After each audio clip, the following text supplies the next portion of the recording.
사랑하는 믿음의 가족 여러분, 오늘도 주님의 평안이 여러분의 삶과 가정에 가득하시기를 축복합니다. 성도님들, 사실 오늘 본격적인 이야기를 시작하기 전에 저의 부끄러운 고백을 하나 먼저 드리고 싶습니다. 저도 목사이고 15년 넘게 성도님들께 하나님을 신뢰하십시오라고 설교해왔던 사람입니다. 그런데 말입니다. 불과 몇 년 전 제 인생이 송두리째 흔들리는 듯한 큰 시련 앞에 섰을 때 저는 목사가 아니라 그저 겁에 질린 한 사람에 불과했습니다. 당시 저희 교회에 큰 어려움이 닥쳤고 제 개인적으로도 감당하기 힘든 건강상의 문제와 관계의 아픔이 한꺼번에 몰려왔습니다. 밤잠을 설쳤습니다. 내가 더 열심히 기도하지 않아서인가? 내가 무언가 잘못해서 이런 일이 생긴 건가? 머릿속은 온통 제가 무엇을 해야 할지에 대한 생각뿐이었습니다. 어떻게든 제 힘으로 이 상황을 수습해 보려고 백방으로 뛰어다녔고 사람들을 만나고 밤새도록 대안을 짜냈습니다. 그런데 신기한 건 제가 애를 쓰면 쓸수록 상황은 더 꼬이고 마음의 지옥은 더 깊어만 가더라는 것입니다. 그러던 어느 날 새벽이었습니다. 텅 빈 예배당 차가운 바닥에 엎드려 울며 기도하는데 제 마음 깊은 곳에서 하나님이 이런 마음을 주셨습니다. 얘야, 내가 하려고 하니까 힘든 거야. 왜 내 짐을 내가 다 지고 가려고 하니? 그 순간 제 가슴이 덜컥 내려앉았습니다. 제가 입으로는 하나님이 하십니다라고 말하면서도 속으로는 제가 하겠습니다. 제가 잘해보겠습니다라고 외치고 있었던 것이죠. 그날 새벽 저는 하나님 앞에 제 교만과 고집을 내려놓았습니다. 하나님, 죄송합니다. 제가 하려고 했습니다. 이제 저는 아무것도 할 수 없습니다. 오직 주님만이 하실 수 있습니다.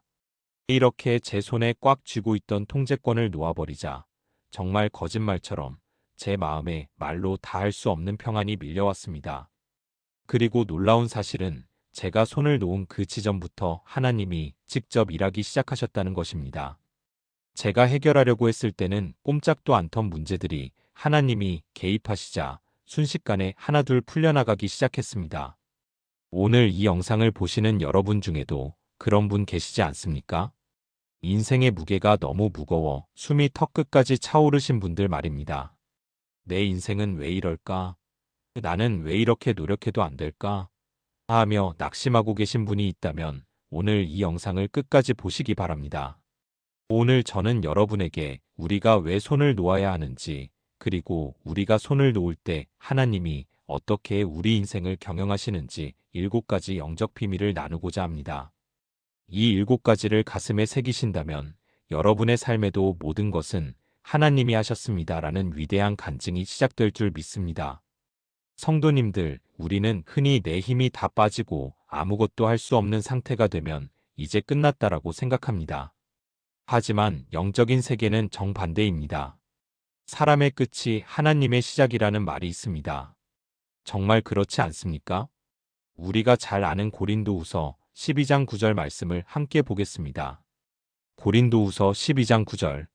나에게 이르시기를 내 은혜가 내게 족하도다. 이는 내 능력이 약한 데서 온전하여짐이라 하신지라. 그러므로 도리어 크게 기뻐함으로 나의 여러 약한 것들에 대하여 자랑하리니 이는 그리스도의 능력이 내게 머물게 하려 함이라. 이 말씀은 사도 바울의 고백입니다. 바울은 자신의 몸에 있는 가시, 즉 고질적인 질병을 고쳐달라고 하나님께 3번이나 간절히 기도했습니다. 그는 능력이 많은 사도였기에 스스로 생각했을 것입니다. 이 병만 고쳐주시면 내가 더 열심히 하나님의 일을 할 수 있을 텐데. 하지만 하나님의 대답은 의외였습니다. 내가 약할 그때가 바로 내 능력이 가장 잘 나타나는 때란다.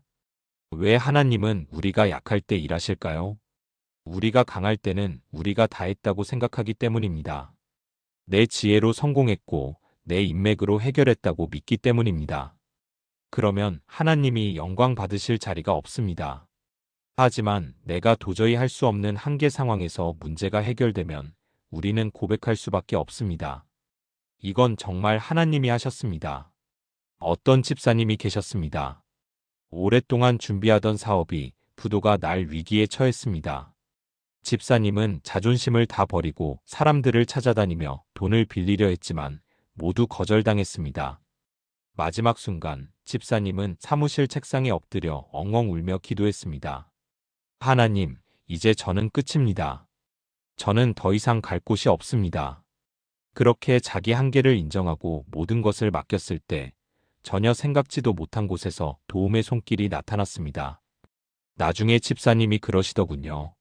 목사님, 제가 돈을 빌리러 다닐 때는 한 명도 안 도와주더니 제가 포기하고 기도하니까 하나님이 사람의 마음을 움직이시더라고요. 여러분, 지금 앞이 꽉 막혀 있습니까? 내 힘으로는 도저히 안 되겠다라는 생각이 드십니까? 축하드립니다. 드디어 하나님이 여러분의 삶에 개입하실 타이밍이 된 것입니다. 여러분의 한계를 두려워하지 마십시오. 그곳이 바로 하나님의 기적이 시작되는 장소입니다. 하나님, 저는 못합니다. 주님이 해주십시오. 이 짧은 고백이 여러분의 삶을 바꾸는 열쇠가 될 것입니다. 여러분, 혹시 운전을 배우실 때 기억나십니까? 옆자리에 앉은 교관이 핸들을 잡고 있으면 마음이 놓이지만 내가 직접 핸들을 잡으면 온몸에 힘이 들어갑니다. 우리 인생도 마찬가지입니다. 내가 내 인생의 핸들을 잡고 운전하려고 하니까 사고가 날까봐 두렵고 길을 잃을까봐 불안한 것입니다. 잠언 16장 9절은 이렇게 말씀합니다. 잠언 16장 9절. 사람이 마음으로 자기의 길을 계획할지라도 그의 걸음을 인도하시는 이는 여호와시니라. 우리는 계획을 세웁니다. 올해는 이만큼 벌고 자녀는 이렇게 키우고 노후는 이렇게 준비해야지. 물론 계획을 세우는 것은 나쁜 일이 아닙니다. 성실한 삶의 태도이지요. 하지만 그 계획대로 된다고 해서 내 인생이 성공하는 것은 아닙니다. 진짜 복은 내 계획대로 되는 것이 아니라 하나님의 인도하심을 받는 것입니다. 하나님은 우리보다 우리를 더 잘 아십니다. 우리는 바로 앞의 길만 보지만 하나님은 인생 전체의 지도를 보고 계십니다. 내가 가고 싶은 길이 낭떠러지라면 하나님은 때로 그 길을 막으시기도 합니다. 그때 우리는 원망하죠. 왜 제 길을 막으십니까? 하지만 시간이 지나고 보면 압니다. 아, 그때 하나님이 막으신 것이 은혜였구나. 성도님들, 이제 인생의 핸들에서 손을 좀 떼보십시오. 그리고 조수석으로 옮겨 앉으십시오. 주님, 저는 주님이 가라는 대로 가겠습니다. 서라고 하시면 서겠습니다. 이것이 바로 주권의 이양입니다. 하나님을 내 인생의 손님으로 모시는 것이 아니라 주인으로 모시는 것입니다. 주인이 하시는 일에는 실수가 없습니다. 주인이 책임지시는 인생에는 후회가 없습니다. 불안하십니까? 내가 핸들을 놓으면 인생이 망가질 것 같으신가요? 아니요, 오히려 정반대입니다. 우주를 만드시고 운행하시는 하나님이 여러분의 작은 인생 하나 책임지지 못하시겠습니까? 오늘 결단하십시오. 내 인생의 주인은 하나님이십니다. 모든 결정권은 주님께 있습니다. 그 고백 위에 하나님의 완벽한 경영이 시작될 것입니다. 우리가 하나님이 하십니다라고 고백할 때 가장 힘든 것이 무엇인지 아십니까? 바로 기다림입니다. 나는 지금 당장 해결되기를 원하는데 하나님은 도무지 움직이지 않으시는 것 같을 때가 있습니다. 기도에도 응답이 없고 상황은 더 나빠지는 것만 같을 때 우리는 쉽게 지칩니다. 하지만 이사야 40장 31절은 우리에게 소망을 줍니다. 이사야 40장 31절. 오직 여호와를 앙망하는 자는 새 힘을 얻으리니 독수리가 날개치며 올라감 같을 것이요 다른 박질하여도 곤비하지 아니하겠고 걸어가도 피곤하지 아니하리로다. 여기서 앙망한다는 뜻은 간절히 바라며 기다린다는 뜻입니다. 하나님을 기다리는 사람은 결코 지치지 않습니다. 왜냐하면 기다리는 동안 하나님이 우리를 빚고 계시기 때문입니다. 하나님은 단순히 문제 해결사로만 우리 곁에 계신 것이 아닙니다. 문제를 해결해 주시기 전에 먼저 우리를 그 복을 받을 만한 그릇으로 만드시는 분입니다. 요셉을 보십시오. 그는 억울하게 노예로 팔려가고 감옥에 갇혔습니다. 무려 13년이라는 긴 시간을 기다려야 했습니다. 인간적으로 보면 얼마나 억울하고 아까운 시간입니까? 하지만 그 13년은 낭비된 시간이 아니었습니다. 하나님은 그 기간 요셉을 애굽의 총리가 될 제목으로 훈련시키셨습니다. 만약 요셉이 감옥에 가지 않았다면 그는 그저 야곱의 철부지 아들로 남았을지도 모릅니다. 여러분, 지금 무언가를 간절히 기다리고 계십니까? 건강의 회복을, 자녀의 변화를, 경제적인 돌파구를 기다리고 계십니까? 하나님이 침묵하시는 것 같아 답답하신가요? 기억하십시오. 하나님은 침묵하고 계신 것이 아니라 가장 완벽한 타이밍을 위해 일하고 계십니다. 기다림은 하나님이 일하고 계시다는 증거입니다. 조급해하지 마십시오. 하나님보다 앞서가지 마십시오. 하나님이 하실 것입니다. 라는 믿음으로 오늘을 견디는 자에게 독수리 날개치며 올라가는 새 힘을 주실 줄 믿습니다. 인생을 살다 보면 누구나 광야를 만납니다. 사방을 둘러봐도 도움받을 곳이 없고 메마른 모래바람만 부는 외로운 곳입니다. 우리는 왜 나에게 이런 광야가 닥쳤는지 묻습니다. 하지만 하나님은 광야에서 우리에게 한 가지를 가르치십니다. 너는 떡으로만 사는 것이 아니라 내 입에서 나오는 말씀으로 산다. 신명기 8장 2절 말씀을 함께 읽겠습니다. 신명기 8장 2절. 내 하나님 여호와께서 이 40년 동안에 내게 광야길을 걷게 하신 것을 기억하라. 이는 너를 낮추시며 너를 시험하사 내 마음이 어떠한지 그 명령을 지키는지 지키지 않는지 알려 하심이라. 광야의 목적은 분명합니다. 나를 낮추는 것입니다. 세상 의지하던 것들을 다 끊어내고 오직 하나님 한 분만 바라보게 만드는 것입니다. 이스라엘 백성들이 광야에서 할 수 있는 일은 아무것도 없었습니다. 농사를 지을 수도 물을 구할 수도 없었습니다. 오직 하늘에서 내리는 만나를 기다리고 반석에서 나오는 물을 마셔야 했습니다. 철저하게 하나님이 공급해 주셔야만 살 수 있는 구조였습니다. 성도님들, 혹시 지금 광야 한복판에 서 계십니까? 친했던 사람들이 떠나가고 믿었던 돈줄이 막히고 홀로 남겨진 것 같은 기분이 드십니까? 그것은 여러분을 망하게 하려는 것이 아닙니다. 하나님이 여러분의 인생에서 불필요한 의지처들을 제거하고 계신 것입니다. 하나님은 여러분에게 나만으로 충분하니? 라고 묻고 계십니다. 광야 학교를 졸업하는 방법은 딱 하나입니다. 항복하는 것입니다. 하나님, 그렇습니다. 저는 주님 없으면 단 하루도 살 수 없는 존재입니다. 오직 주님만이 나의 공급자이십니다. 이 고백이 터져나올 때 하나님은 광야의 길을 내시고 사막의 강을 만드실 것입니다. 광야는 고생하는 곳이 아니라 하나님을 가장 깊이 만나는 축복의 장소임을 잊지 마십시오. 우리가 모든 것은 하나님이 하십니다라고 믿는다면 우리가 해야 할 가장 중요한 일은 무엇일까요? 바로 기도입니다. 기도는 내가 하던 일을 멈추고 하나님께 일을 맡기는 영적인 행위입니다. 기도하지 않는 것은 내가 하겠다는 교만이고, 기도하는 것은 하나님이 하시게 하는 겸손입니다. 빌립보서 4장 6절에서 7절 말씀을 보겠습니다. 빌립보서 4장 6절에서 7절. 아무것도 염려하지 말고 다만 모든 일에 기도와 간구로 너희 구할 것을 감사함으로 하나님께 아뢰라. 그리하면 모든 지각에 뛰어난 하나님의 평강이 그리스도 예수 안에서 너희 마음과 생각을 지키시리라. 하나님은 우리에게 걱정하지 말고 말해라라고 하십니다. 우리는 기도를 대단한 수양이나 의무로 생각할 때가 많습니다. 하지만 기도는 아버지가 아들에게 무슨 일 있니? 내가 도와줄게. 말해봐라고 하시는 다정한 대화입니다. 우리가 기도할 때 하늘의 창고가 열리고 하나님의 천군 천사가 움직이기 시작합니다. 한 권사님의 이야기가 생각납니다. 아들이 방황하며 집을 나갔을 때 권사님은 아들을 찾으러 전국을 돌아다녔습니다. 하지만 찾을 수 없었죠. 결국 권사님은 탈진해서 교회 제단 앞에 엎드려 울었습니다. 하나님, 저는 아들을 찾을 힘도 설득할 지혜도 없습니다. 하나님이 아들을 찾아주시고 만져주십시오. 그때부터 권사님은 사람을 찾아다니는 대신 골방에서 기도를 시작하셨습니다. 몇 달 뒤 아들이 스스로 집으로 돌아왔습니다. 아들이 말하더군요. 엄마, 이상하게 어디를 가도 엄마의 기도 소리가 귓가에 맴돌아서 견딜 수가 없었어. 여러분이 움직이면 여러분이 일하는 것이지만 여러분이 기도하면 하나님이 일하십니다. 어떤 문제가 여러분을 괴롭히고 있습니까? 그 문제를 붙잡고 씨름하지 마시고 그 문제를 기도의 제목으로 바꾸십시오. 여러분의 무릎이 바닥에 닿는 순간 하늘의 하나님은 보좌에서 일어나 여러분을 위해 일하기 시작하실 것입니다. 하나님이 일하신다고 해서 우리는 가만히 누워만 있으면 될까요? 아니요, 그렇지 않습니다.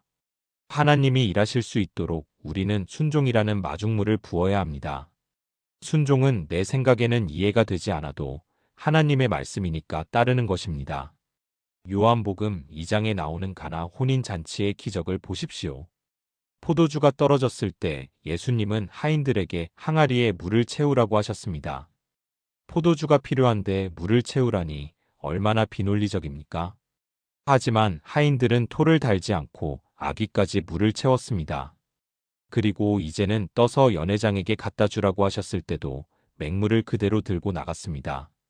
그들이 순종하여 발걸음을 뗐을 때 물은 포도주로 변했습니다. 요한복음 2장 5절. 그의 어머니가 하인들에게 이르되 너희에게 무슨 말씀을 하시든지 그대로 하라 하니라. 하나님이 여러분에게 어떤 마음을 주실 때가 있습니다. 그 사람에게 먼저 사과해라. 가진 것을 나누어라. 오늘 새벽에 나와서 기도해라. 그때 우리는 계산기를 두드리기 시작합니다. 내가 왜 먼저 사과해야 하지? 이건 내 손해인데. 하지만 기억하십시오. 기적은 계산기 끝에서 나오는 것이 아니라 순종의 발걸음 끝에서 나옵니다. 내 머리로는 도저히 이해가 안 가도 주님의 말씀이면 아멘하고 나아가 보십시오. 여리고성을 7번 돌라는 말씀에 순종했던 이스라엘 백성들처럼 말입니다. 소리 지르지 말고 그냥 돌기만 하는 것이 무슨 성벽을 무너뜨리겠습니까? 하지만 순종이 완료되었을 때 인간의 힘으로는 절대 무너뜨릴 수 없던 견고한 성벽이 무너져 내렸습니다. 여러분 삶에 견고한 진이 있습니까? 하나님이 주신 작은 음성에 먼저 순종해 보십시오. 여러분의 순종이 마중물이 되어 하나님의 거대한 축복의 강물이 쏟아지게 될 줄 믿습니다. 주님, 제가 여기 있습니다. 말씀하신 대로 행하겠습니다. 이 고백이 여러분의 인생을 뒤바꿀 기적의 신호탄이 될 것입니다. 마지막으로 우리가 반드시 기억해야 할 것이 있습니다. 하나님이 모든 일을 행하신 후 우리가 해야 할 일은 그 영광을 가로채지 않는 것입니다. 사람들은 일이 잘 풀리면 금세 잊어버립니다. 운이 좋았어. 내가 그때 그 사람을 잘 만났지라며 하나님의 자리에 다른 것들을 갖다 놓습니다. 시편 115편 1절은 이렇게 외칩니다. 시편 115편 1절. 여호와여, 영광을 우리에게 돌리지 마옵소서. 우리에게 돌리지 마옵소서. 오직 주는 인자하시고 진실하심으로 주의 이름에만 영광을 돌리소서. 왜 영광을 하나님께 돌려야 할까요? 그것이 우리를 지키는 길이기 때문입니다. 내가 영광을 받으면 교만이 들어오고 교만은 패망의 선봉입니다. 하지만 모든 공을 하나님께 돌리면 우리는 겸손을 유지할 수 있고 하나님은 그런 우리에게 더 큰 일을 맡기십니다. 하나님이 일하시는 원리는 간단합니다. 당신의 영광을 위해 일하십니다. 우리가 하나님, 이 일을 통해 주님만이 드러나기를 원합니다라고 기도할 때 하나님은 더 기쁘게 일하십니다. 여러분의 성공이, 여러분의 치유가, 여러분의 회복이 오직 하나님의 살아계심을 증거하는 도구가 되게 하십시오. 간증의 자리에 섰을 때 사람들을 보지 마십시오. 내 능력을 자랑하지 마십시오. 그저 낮은 자세로 저는 부족하지만 하나님이 다 하셨습니다라고 고백하십시오. 그때 여러분의 인생은 단순히 문제가 해결된 인생을 넘어 하나님의 영광을 비추는 등불이 될 것입니다. 하나님께 영광 돌리는 인생, 그 인생이야말로 가장 행복하고 안전한 인생임을 잊지 마시기 바랍니다. 사랑하는 성도 여러분, 오늘 우리는 모든 것은 하나님이 하십니다라는 주제로 7가지 이야기를 나누었습니다. 1. 내 한계가 하나님의 시작점임을 믿으십시오. 2. 인생의 핸들을 주님께 맡기십시오. 3. 기다림의 시간을 소중히 여기십시오. 4. 광야 학교에서 하나님만 바라보는 법을 배우십시오. 5. 기도로 하늘의 문을 여십시오. 6. 이해되지 않아도 순종의 발걸음을 떼십시오. 7. 그리고 모든 영광을 오직 하나님께만 돌리십시오. 성도님들, 이제 어깨에 힘을 좀 빼셔도 됩니다. 세상 모든 짐을 여러분이 다 치고 가려고 하지 마십시오. 여러분은 하나님의 귀한 자녀입니다. 아버지가 자녀를 돌보는 것은 당연한 일 아닙니까? 여러분이 잠든 사이에도 하나님은 쉬지 않고 일하고 계십니다.